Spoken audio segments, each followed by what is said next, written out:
Hello student, welcome back to my channel Shivam study knowledge. Student, आप लोग भी paper देने वाले हैं इस बार 24 फरवरी 2025 की बोर्ड एग्जाम में हिंदी का। तो आज की इस वीडियो में मैं आप लोगों को हिंदी की कॉपी लिखने का बेहतरीन तरीका इस वीडियो में बताने वाला हूं। और कॉपी का जो फर्स्ट कवर पेज है वो आपको पेपर में कैसे भरना है, इसमें जो रोल नंबर, पेपर कोड, जानकारी जो होती है कॉपी से रिलेटेड आपको कैसे भरनी है, और बोर्ड एग्जाम में जो हिंदी की कॉपी है 24 फरवरी को आपको कैसे लिखनी है ताकि एग्जामिनर आपको 100 में से 95 प्लस अंक दे सके। तो आज की इस वीडियो को लास्ट तक जरूर देखिएगा। मैं पूरा पेपर आपको सॉल्व करने का तरीका भी बताऊंगा और बोर्ड एग्जाम में आपको एक एक प्रश्न का उत्तर कॉपी में कैसे लिखना है सबसे बेहतरीन तरीका आपको मैं बताऊंगा। यहाँ पर मैं दिखा दूं स्टूडेंट, ये आपका पेपर है, ठीक है, और बोर्ड एग्जाम में भी आपको ऐसे ही पेपर देखने को मिल जाएगा। एक और मैं दिखा देता हूं पेपर, जो कि वो तो बोर्ड का पेपर था। ये आपका कुछ इस प्रकार से पेपर बोर्ड एग्जाम में देखने को मिलेगा, ठीक है। येलो कलर का पेपर होगा आपका हिंदी का, क्लास 12 हिंदी का। उसके बाद में सारी चीज़ें इसमें दी होंगी, ठीक है। इसमें आपका इस तरह से प्रश्न दिए जाएंगे, यहाँ पर आप देख सकते हैं, ठीक है। इसी तरीके से आपका पेपर रहता है। उसके बाद में जो कॉपी का फर्स्ट कवर पेज है, यहाँ पर आप देख सकते हैं, कुछ इस प्रकार से रहेगा। और आप लोगों को इस वीडियो में मैं बताऊंगा 24 फरवरी को कॉपी ऐसे ही लिखना है जो इस वीडियो में आप देखेंगे, ठीक है। पेपर में आपको सेम टू सेम ऐसे ही लिख कर आना है और अच्छे नंबर आपको मिलेंगे एग्जामिनर के द्वारा। देखिए, इंटरमीडिएट परीक्षा यहाँ पर लिखा हुआ केंद्र व्यवस्थापक का यहाँ पर मोहर रहेगा, फिर केंद्र का मोहर रहेगा, ठीक है। 28 पृष्ठ कवर सहित ये आपका रहता है, जो ये पेपर का वो कवर पेज होता है जिसमें आपका फर्स्ट पेज होता है ना स्टूडेंट, कॉपी से रिलेटेड, जिसमें रोल नंबर, फिर पेपर कोड और दिनांक क्या है, सब्जेक्ट क्या है, ठीक है। और आपको अच्छे से जानकारियां इसमें भरनी होती हैं, जो आपका स्कूल का सेंटर क्या है, उसके बाद में किस रूम नंबर पर आप बैठे हैं, तो ये जानकारियां आपको इसमें भरनी होती हैं। उसके बाद में यहाँ पर देखिए, परीक्षार्थी उत्तर पुस्तिका की किसी भाग में अपना नाम ना लिखे। आपको जो स्टूडेंट मैं बता दूं, क्लियर कर दूं कि आपको पेपर में अपना नाम नहीं लिखना, आपको रोल नंबर दिया जाता है। आपके पास एक प्रवेश पत्र होगा जिसको हम एडमिट कार्ड कहते हैं, उसको लेकर, ठीक है, और आधार कार्ड आपके पास होगा, ठीक है। पेपर में जाइएगा, इसमें जानकारी आपको भरना है। देखिए, परीक्षार्थियां सभी प्रविष्टियां शुद्ध एवं स्पष्ट रूप से स्वयं भरे। पेपर देने आप गए हैं तो ये जो जानकारियां हैं आप लोगों को स्वयं भरनी पड़ेंगी। इसमें सबसे पहला पॉइंट है कि परीक्षार्थी का अनुक्रमांक अंकों में आपको 8 अंक का रोल नंबर होगा। तो यहाँ पे देखिए, जैसे मैंने लिख दिया है 6 7 5 6 4 3 2 1, ठीक है। आपको इस तरह से लिखना है। पहले क्या होता था, जैसे इकाई, दहाई, सैकड़ा, हजार, 10 लाख, इस तरह से करना होता था, लेकिन अब हट चुका है। आपको इस तरह से नहीं, परीक्षार्थी का अनुक्रमांक शब्दों में करना है, कॉमा के लगाते हुए। देखिए, जैसे यहाँ पर 6 है ना, तो 6 करके कॉमा लगा दिया, 7 है कॉमा लगा दिया, 5 है तो 5 को भी कॉमा लगा दिया। यानी इस तरह से आपको कॉमा लगाते हुए सारी चीज़ों को लिखना है। उसके बाद में देखिए, विषय आपका क्या है, विषय आपका हिंदी है तो आपने हिंदी लिख दिया, ठीक है। अब यहाँ पर देखिए, प्रश्न पत्र में काफ़ी लोगों का ये डाउट होगा कि ये सर प्रश्न पत्र क्या है। देखिए, प्रश्न पत्र स्टूडेंट ये होता है कि पहले क्या होता था, जो आपका भाग होता था हिंदी में जो 2 भाग होता था। यहाँ पर देखिए, ये देखिए 2 खंड है, दोनों खंडों की सभी प्रश्नों के उत्तर देना अनिवार्य है। तो पहले जैसे खंड का अलग पेपर होता था, ठीक है, और खंड जो खा है इसका अलग पेपर होता था, यानी दूसरे दिन या तीसरे दिन पेपर होता था। लेकिन अब जो है स्टूडेंट एक ही में पेपर कराया दिया जाता है, ठीक है। अब यहाँ पर देखिए, प्रश्न पत्र पर अंकित संकेतांक यानी पेपर कोड, ये पेपर कोड दिखा दो स्टूडेंट। ये देखिए, पेपर कोड ये होता है, जैसे 356 MD लिखा है ना, यही पेपर कोड होता है। बोर्ड एग्जाम में भी आपको जो आपको पेपर दिया जाएगा वो आपको कॉपी के फर्स्ट कवर पेज में भरना होगा, ठीक है, हिंदी में, ठीक है। और आपको ऐसी सब्जेक्ट, हर एक सब्जेक्ट में जो है पेपर कोड भरना अनिवार्य होता है आपके जो है पेपर के अकॉर्डिंग।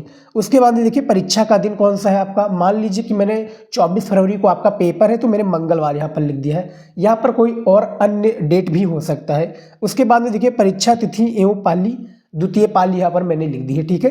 कौन सी पाली लिख दी, द्वितीय पाली, 24 फरवरी, दूसरा महीना 2025। उसके बाद में देखिए, केंद्र का नाम, यानी जिस विद्यालय में आप पेपर देने गए हैं, पेपर जो विद्यालय में गए हैं उसका नाम लिखना आपके प्रवेश पत्र पर होगा, ठीक है। तो पंडित शीतला शरण शुक्ल स्मारक इंटर कॉलेज मैंने लिख दिया है।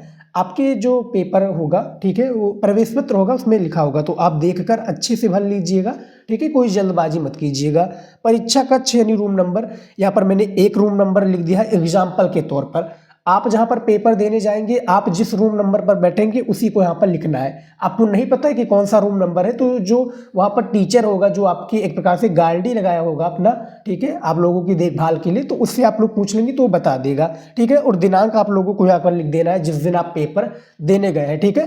तो ये सब जानकारियाँ ऐसी हैं जो आप लोगों को स्वयं भरनी पड़ेंगी स्टूडेंट, और कोई भी मिस्टेक आपका यहाँ पर नहीं चलेगा। मिस्टेक करोगी तो प्रॉब्लम हो सकती है, कॉपी आपकी नहीं चेक होगी और बर्बाद हो जाओगे आप लोग, तो ऐसा मत कीजिएगा, ठीक है।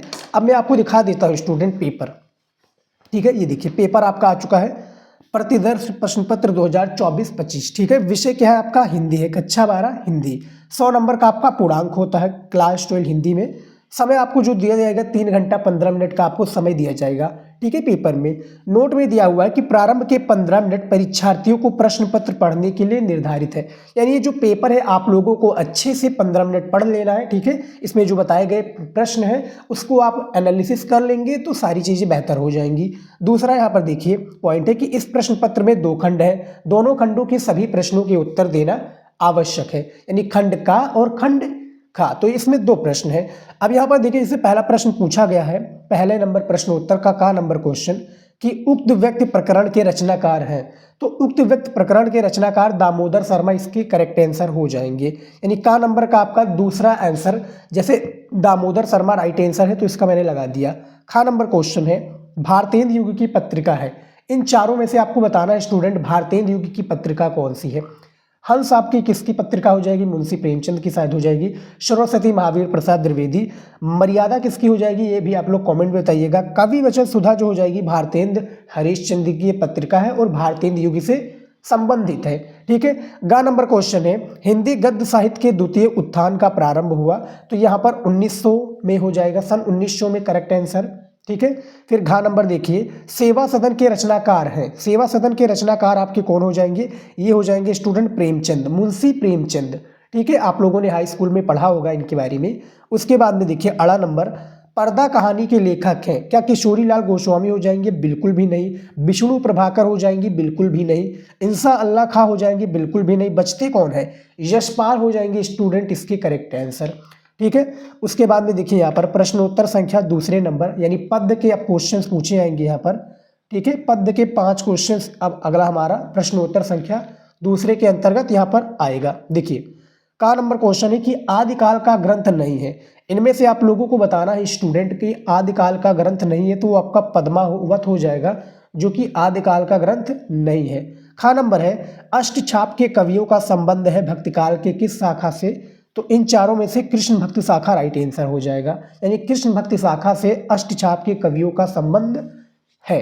उसके बाद में यहाँ पर और क्वेश्चन है 3 दिए होंगे, ये देखिए। गा नंबर है, सिंगार और वात्सल रस के अमर कवि हैं।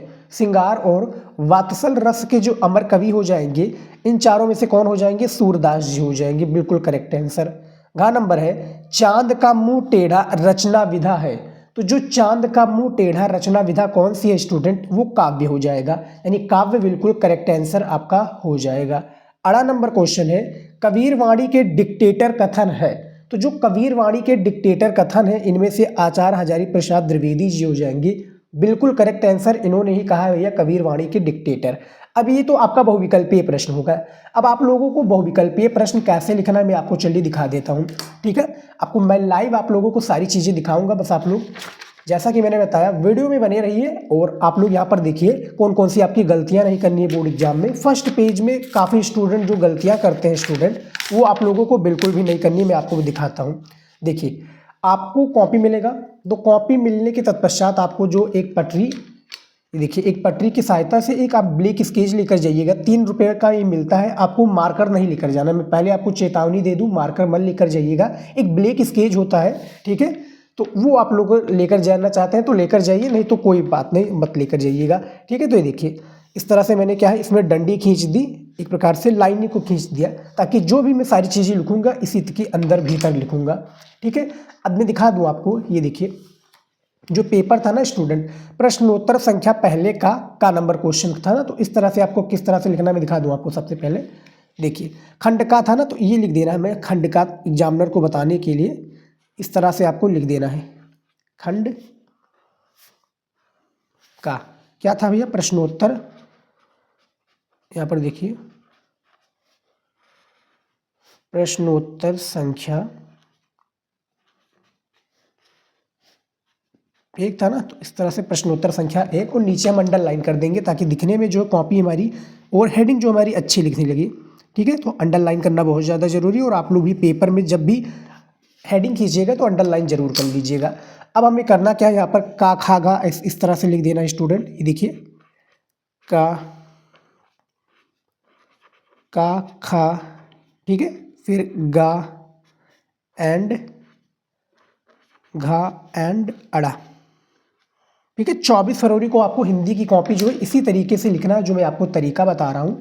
तो उक्त व्यक्ति प्रकरण के रचनाकार आपके दामोदर शर्मा हो जाएंगे। तो इसमें से जो हमारा राइट आंसर था उसी को हम यहाँ पर लिखना है।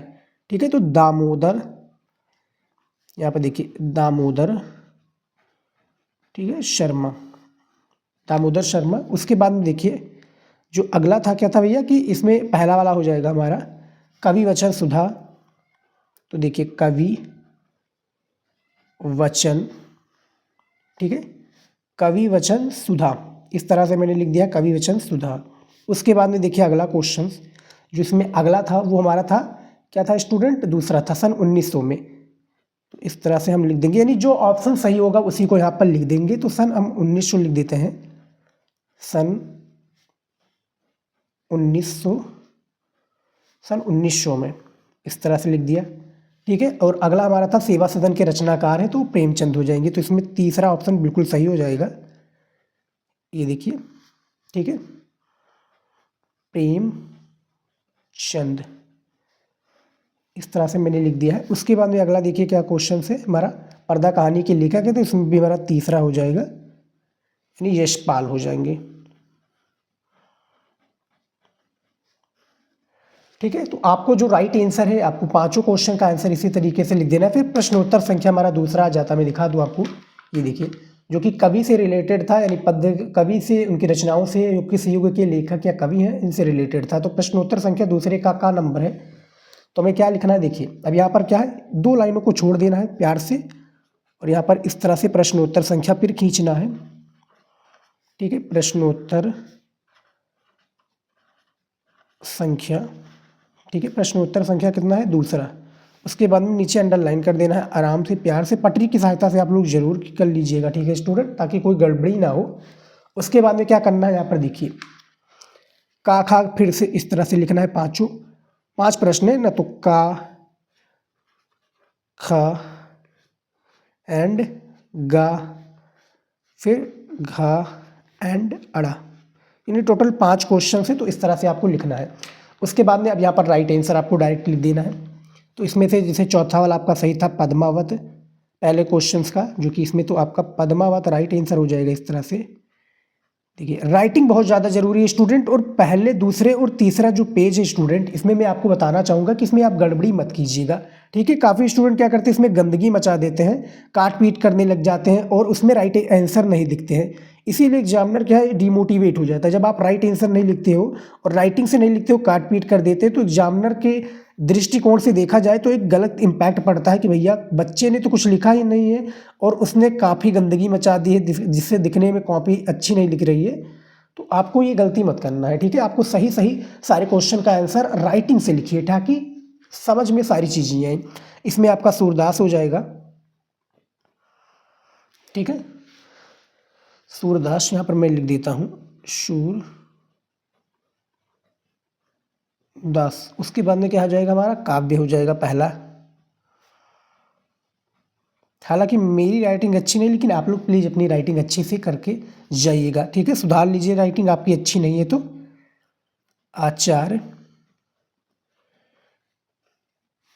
हजारी प्रसाद, यहाँ पर देखिए हजारी प्रसाद, आचार्य हजारी प्रसाद द्विवेदी। ठीक है, तो ये टोटल 5 क्वेश्चन था जो कि पद्य का था और 5 क्वेश्चन गद्य का था, वो मैंने बता दिया है। उसके बाद में अब चलिए देखते हैं स्टूडेंट आप लोगों को कैसे जो है सॉल्व करना है गद्यांश। ठीक है, सबसे पहले हमें करना क्या है, जो है लाइनों को खींच लेना है। तो लाइनों को हम खींच लेते हैं आराम से। ठीक है, यहाँ पर ये डंडी बहुत ही खींचना आवश्यक है स्टूडेंट, आप लोग भी पेपर में एक बार ज़रूर खींचकर सारी चीज़ों को अच्छे से लिखना है। अब मैं आपको दिखा दूँ कैसे आप लोगों को गद्यांश सॉल्व करना है, देखिए। ठीक है, तीसरा जो क्वेश्चन है इसमें कि दिए गए गद्यांश पर आधारित प्रश्नों का उत्तर दीजिए। ठीक है, पेपर में आपको 2 गद्यांश देखने को मिलेगा, इनमें से केवल एक गद्यांश को आपको सॉल्व करना है। ठीक है, इसके बताए गए आपको प्रश्नों को उत्तर देना है। ठीक है, आपको 10 नंबर एक गद्यांश में दिया जाएगा और टोटल 2 गद्यांश है, दोनों में 5-5 प्रश्न दिए हुए हैं। जो दोनों में से जो भी आप लोगों को अच्छा लगता है वो सॉल्व कर लीजिए। ठीक है, फ्री का होता है, मैं आपको एक सॉल्व करके दिखाता हूँ। ठीक है, जैसे 2 गद्यांश यहाँ पर दिया हुआ है तो आपको इस तरह से लिखना है ताकि एग्जामिनर को भी पता चल जाए कि बच्चे ने किस गद्यांश को सॉल्व किया है। तो उसके लिए हम करेंगे क्या, यहाँ पर सबसे पहले जो है ब्लैक स्केल से प्रश्नोत्तर संख्या हम लिखेंगे। ठीक है, तो ये देखिए यहाँ पर देखिए प्रश्नोत्तर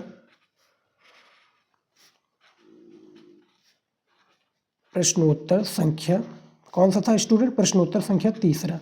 उसके बाद में पटरी की सहायता से क्या कर देंगे, अंडरलाइन कर देंगे। ये देखिए, ठीक है, अब ये अंडरलाइन हो गया। अब यहाँ पर एग्जामिनर को हमें बताना है तो उसके लिए हमें संकेत लिखना पड़ेगा। ठीक है, इसी तरीके से आप लोगों को जो है गद्यांश को सॉल्व करना है। संकेत में क्या होता है स्टूडेंट, एग्जामिनर को आप बता रहे होते हैं कि सर जी मैंने ये वाला गद्यांश सॉल्व किया है। ठीक है, जैसे मैंने ये वाला करना है जंगल में जिस प्रकार, तो आगे का 2 वर्ड उठा लेंगे। ठीक है स्टूडेंट, यहाँ पर देखिए आगे का 2 वर्ड उठा लेंगे, नहीं तो हम जैसे मान लीजिए अथवा वाला करना चाहते हैं तो कोई नहीं दिक्कत है। यहाँ पर देखिए क्या करेंगे, हम अथवा वाला उठा लेंगे, यहाँ से लेकर 2 वर्ड नए शब्द नए यहाँ तक, उसके बाद में प्रदान करना है तो इसको उठाकर आगे लिखेंगे फिर पीछे लिखेंगे। दिखा देता हूँ मैं, देखिए नए शब्द। ठीक है, नए शब्द फिर नए, उसके बाद में से डॉट डॉट करते चले जाना है। यहाँ पर आपको डॉट डॉट करते चले जाना है, फिर लिखना है प्रदान करना है, प्रदान करना है। ठीक है, प्रदान करना। अब एग्जामिनर समझ जाएगा कि बच्चे ने ये वाला गद्यांश को सॉल्व किया है। ठीक है, संकेत के थ्रू हमें बताना होता है। अब यहाँ पर दिखा दूँ मैं पहला क्वेश्चन क्या पूछा गया है, ये देखिए स्टूडेंट। पहला क्वेश्चन पूछा गया कि प्रस्तुत गद्यांश के पाठ और लेखक का नाम लिखिए। तो यहाँ पर देखिए पाठ और लेखक का नाम इसमें बाकायदा बताया हुआ है, भाषा में आधुनिकता, और भाषा और आधुनिकता चैप्टर से लिया गया। इसके जो आपके लेखक हो जाएंगे प्रोफेसर जी सुंदर रेड्डी हो जाएंगे। तो 2 नंबर यहाँ पर आपका कंफर्म हो जाएगा। एक प्रश्न पर आपको 2 नंबर दिया जाएगा, 5 प्रश्न है, 10 नंबर आपका कंफर्म हो जाएगा। ठीक है, कॉपी में कैसे लिखना है आपको चैप्टर का नाम, उसके लेखक का नाम यहाँ पर मैं दिखा देता हूँ। देखिए पहला क्वेश्चन है ना, तो सबसे पहले हमें काले पेन से प्रयोग करके यहाँ पर लिखना है स्टूडेंट, क्या लिखना है, पाठ का नाम। इस तरह से देखिए पाठ का नाम। ठीक है, उसके बाद में नीचे ही लिख देना हमें लेखक का नाम, क्योंकि मुझे पता है तो हम यहाँ पर डायरेक्टली लिख देंगे और आप लोग भी ऐसे ही लिखिएगा, लेखक का नाम। ठीक है, अब यहाँ पर हमें नीले पेन से लिखना है स्टूडेंट, पाठ का क्या नाम है, भाषा में आधुनिक, भाषा और आधुनिकता। ठीक है, भाषा और आधुनिकता, आधुनिक। ठीक है, भाषा और आधुनिकता। लेखक का नाम है प्रोफेसर जी सुंदर रेड्डी, तो इस तरह से हम लिख देंगे प्रोफेसर जी सुंदर।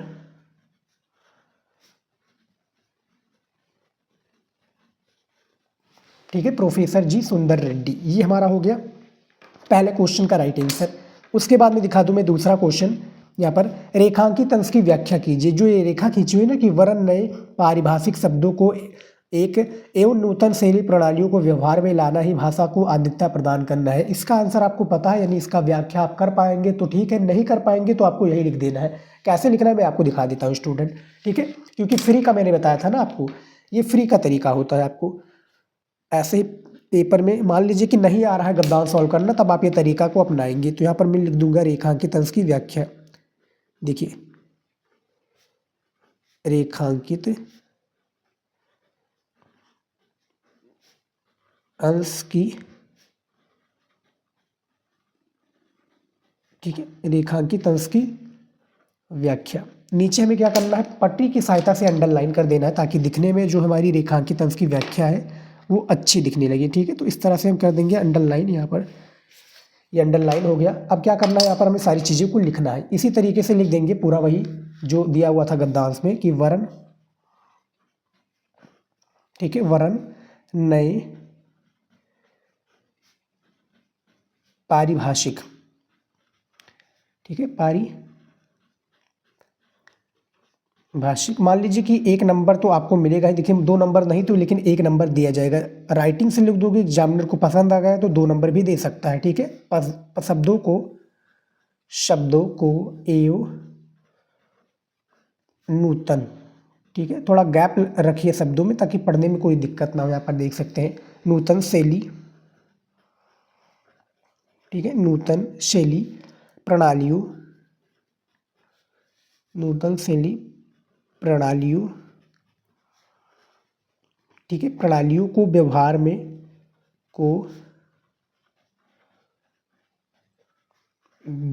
में लाना, ठीक है। इसी तरीके से आपको सारी चीज़ों को लिख देना है स्टूडेंट, ठीक है, स्टेप बाय स्टेप। व्यवहार में लाना ही भाषा को आधुनिकता प्रदान करना होता है। तो ये हमारा रेखांकित अंश की व्याख्या हो गया। बाकी का जो 3 क्वेश्चंस होता है स्टूडेंट दिखा दूँ, ये देखिए इसका आंसर इसी गद्यांश में मिलेगा। जैसे लिखा है किन किन प्रयोग से भाषा में आधुनिक बनती है, तो देखिए नए शब्द, नए मुहावरे और नई रीतियों के प्रयोग से युक्त भाषा की व्यवहारिकता प्रदान करना ही भाषा में आधुनिकता लाना है। तो यहाँ से लेकर आप यहाँ तक लिख दोगे तो तीसरे क्वेश्चन का राइट आंसर हो जाएगा। भाषा का विकास कब नहीं होता है स्टूडेंट, देखिए भाषा का विकास यहाँ पे देखिए कब नहीं होता है, यहाँ से लेकर दूसरे शब्दों में केवल आधुनिक युगीन विचारधाराओं के अनुरूप नए शब्दों के गढ़ने मात्र से ही भाषा का विकास नहीं होता है। ठीक है, ये आपका पूरा हमारा हो जाएगा। फिर एक और क्वेश्चन दिया है, तो टोटल 3 क्वेश्चन इस गद्यांश से जुड़े होते हैं, आपको ऐसे ही लिखना है। ठीक है, और इसी तरीके से सारी चीज़ों को आपको लिखना है। उसके बाद में दिखा दूँ आपको पद्यांश आ चुका है, ये भी मैं दिखा देता हूँ आपको कैसे लिखना है पेपर में। ठीक है, पद्यांश आ जाएगा। उसके बाद में आपका आ जाएगा स्टूडेंट जीवन परिचय, लेखक का जीवन परिचय, कवि का जीवन परिचय। तो पेपर में आपको जीवन परिचय कुछ इस प्रकार से लिखना रहेगा, मैं दिखा देता हूँ आपको।